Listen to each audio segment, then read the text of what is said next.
Hey, live now, live now. That's the time that I want to be live. Love it so much. All right, folks, we are here. We're going to do a couple of segments today. We're all pretty excited about it. If you're watching on YouTube, that's not going to make any sense because it's going to be chopped up into one segment. We're going to start first talking with James Stuckey, who is super important in our. Well, James, why don't you say hi to the people and tell them what you do for New Relic?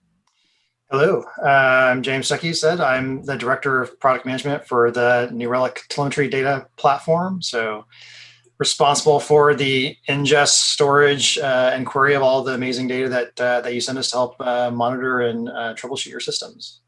Yeah, now the telemetry data platform, I have sort of tried to explain it to a few people as like, what is that? But I got a lovely demo of that, of like what it really means last week when we were talking to the CEO of Kentic, where, they said, hey, we're going to do an episode with Kentic and New Relic. And I really thought that was going to be about how, like, our engineers spent 2 weeks, 5 weeks, like hacking together the two services. And now we had some combination SKU that you could talk to your sales rep about.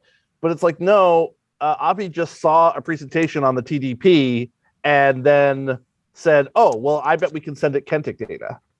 And then it's just in and working, like, for free, which I just thought was so neat.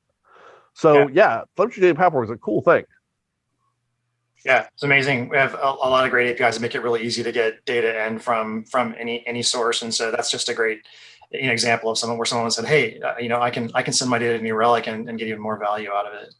I love that. So we're talking. So that it's great to see how omnivorous the telemetry data platform can be. But we're talking about a little time when maybe our reach extends our grasp, or when we want to be a little careful about the data that we're gathering, collecting, storing, transmitting. And so we're talking about HIPAA today. So what is HIPAA? Yeah, so HIPAA is the Health Insurance Portability and Accountability Act. And pro tip, it's HIPAA with two A's, not HIPPO with two P's. Common mistake I see everyone. So yeah, keep your street cred by using the right acronym there. And so basically, what is it? It's a legal requirement. It was enacted in '96, I think, under Clinton or something like that. It's about protecting health information. So these are safeguards to protect patient health information. Or the other acronym you'll see here besides HIPAA is PHI, which is protected health information. There's a lot of kind of buzzwords around it.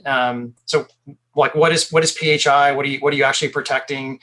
So that can be like any health information, about someone. It could be, a lab test result, health history, a medical bill, essentially anything about that. And what's important is whenever that's coupled with what they call individual identifiers. And so, whole health HIPAA, they define like 18 different things. It's, names, it's dates, it's telephone numbers, email addresses, all this kind of thing. So when you have those two things together, right, then you can start to say, I can now know something about that individual and maybe their health information that I don't need to know or shouldn't know. And so it's about protecting that. Yeah, we were talking in rehearsal about sort of the relationship to HIPAA, and I was saying, well, how do we relate this back to developers and stuff who watch these streams? And actually, what was funny is I realized, I've actually dealt with this before in my own experience, which is I was working for a healthcare company, and we were sending metrics, and a lot of those metrics were things that were like average time on site, response time, other information. But we realized that we were sending not information that was like that you could just look at the data and see who that person was. It was our system identifier for the user. We were also sending diagnostic codes, which are these numbers that tell you what is wrong with you, and there it was this question, and we got this whole discussion of like, first of all, is a system ID PII, right? Like, if I just give you some string of numbers, no, you cannot find who I am. But if you look at a series of packets, you can at least say this same person did all of these things, which has been the chorus of data leaks before. And then for sure it was not right. Like, because it was essentially, it was like a number that we were grabbing for our observability, but it was really not appropriate, which was, this person has, whatever, plantar fasciitis or whatever else these diagnostic codes might mean. And so we had to figure out, we didn't want to rejigger the whole system, but we had to figure out like what data can we not send.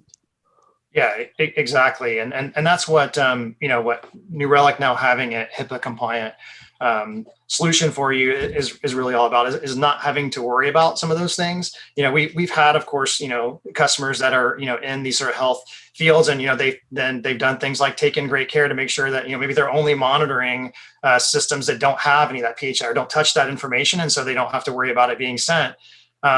But yeah, as you just observed, it's fairly easy to inadvertently, for example, include that in metrics, or intentionally, right? You may want to include it on a trace, right? Or in a metric, because you want to know, hey, what was the experience that, a particular customer had with my system, be able to sort of trace through that and figure out, why did they have a bad time? Why did they get an error? Why was their experience slow? This kind of thing. And so it can be important to have that information and have access to that. But in order to do that, you need to have an observability platform that you can send that kind of data to, and that has the right protections there. That might be like a good segue to like the other acronym that you see on my amazing slide here, which was clearly produced by marketing and not by me, which is BAA. It's the other term you'll hear, which is Business Associate Agreement. And what that's about is, it's like, if you're a healthcare provider or an insurance company or whatever, you're what they call a covered entity. Anyone that you work with, that you send that data to, you need to have one of these agreements. So there are businesses that need to have an agreement in place that basically just says that we're going to handle that data in compliance with HIPAA. And so, everyone that you interact with needs to have that in place so that you can actually send that data. And if you have that, then that explains, how you need to use the product and kind of what the protections are there to make sure that you don't have to worry about that. You don't have to take all those steps to ensure, that you're not sending it, because we'll take care of making sure that that's handled appropriately. Yeah, so the BA is this other side of this, where I hadn't really thought about this before, that like back way in the day when I was doing tech support, actually doing tech support for New Relic, I mentioned on every stream, I don't really know why, people would email us like, hey, are you HIPAA compliant? And it's like, well, wait, I'm not really sure. Like, if you're really concerned about like your legal exposure if something goes wrong, having an email back from, some kid in the support department, because I was a kid at the time, to be like, yeah, sure, no problem. You need some kind of like agreement between these two parties as to what's really being done.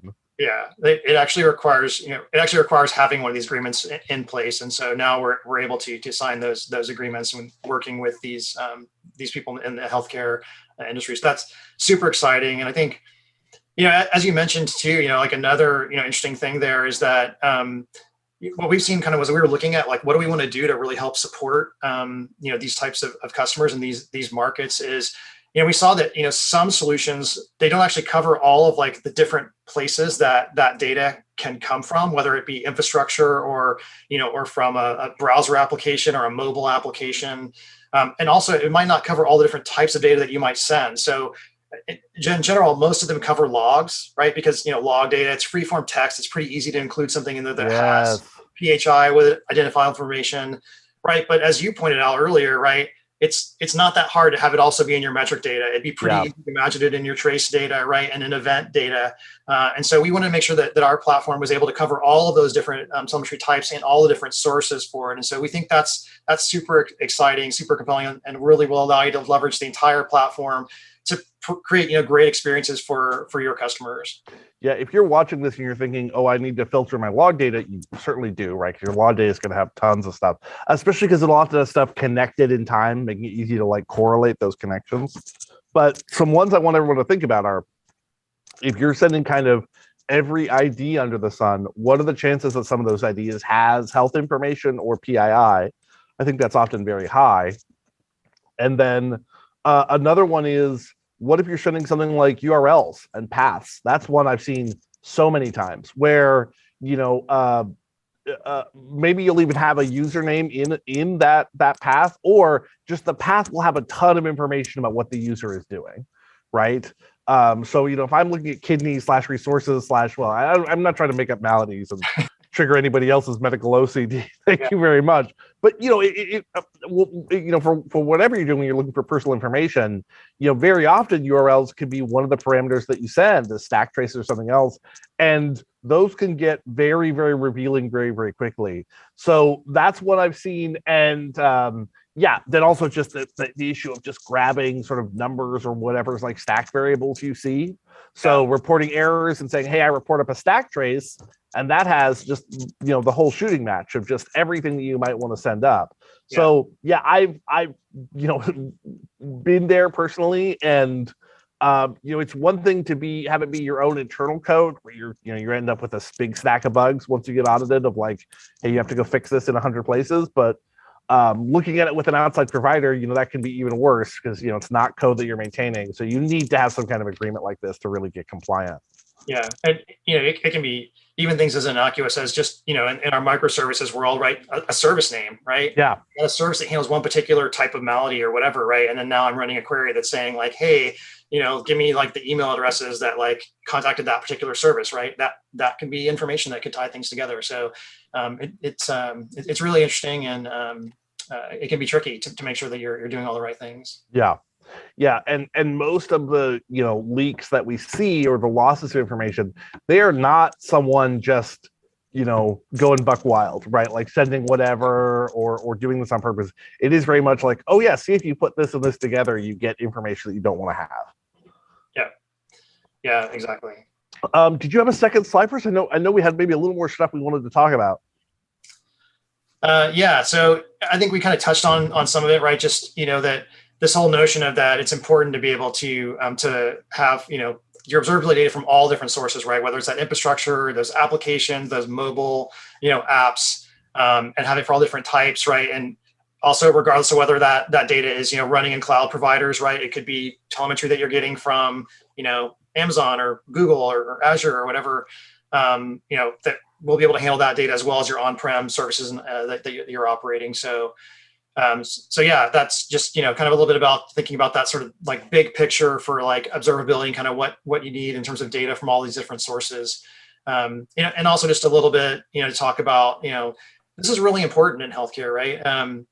You want to it's not just like the patients, right? It could be someone using your portal where you want to have them have a good experience for accessing their information, getting their test results or whatever. But it's also about employees of these healthcare providers that are sort of needing to get access to their information to treat your conditions or whatever, right? So it's all these different types of systems that it's important to monitor, to troubleshoot, to be able to make sure they provide great experiences for their end users. I love that. Danny Raymond, well, I know his name is his username on Twitch is CreatureNext, asks about CI/CD and supply chain attacks. We're actually going to talk about something related to that next week. It's not like super. The HIPAA is really mainly about hey, you're sending observability data. Are we storing, controlling it in a well-regulated way? But yeah, Danny, I'm answering you in the chat, but we will cover that next week in a little talk about logs and CI/CD. With supply chain attacks, which is of course what's stressing everybody out for this year. Love that. Yeah, I really like this thought. I think not so much necessarily with HIPAA compliance, but if you're thinking about personal identifiable information or PII, which is something I think everybody, not just healthcare, needs to be thinking about. Ingestion controls really matter, and there's a ton of stuff in New Relic. We had an episode from about 4 weeks back that covered your ability to like even hit incoming metrics with a regex and say, hey, dump anything that looks like this. Obviously, there's stuff like that in place automatically. So if we're getting, things that look like social security numbers only, in a metric, we will usually math that out right away. But there are a ton of controls with New Relic, and yeah, it works everywhere. It works on every service, every endpoint. You're not having a different solution for your in-house stuff versus your cloud stuff, and vice versa. Yeah, it's one of the things we thought about in the platform. We were seeing, our customers build some of those things, on their side of the house, right? On premises, they were doing this before they shipped it off to New Relic to do obfuscation or to do dropping. And so we thought, well, why doesn't your platform just do that for you, right? So then we provided the data dropping capabilities on the back end, so you don't have to do that on your side and manage that obfuscation, as you mentioned, like on the logs. If it looks like a social security number, we can do that for you. And you can have what we call pruning rules or dropping rules, where you can say, hey, just don't include that attribute on the data if you see it, or drop that entire data point or whatever. If you see it. Yeah, if we got a stack trace that's from like someone's doctor conversation, just drop that. Do not send that event at all, or do not store that event at all. Yeah, exactly.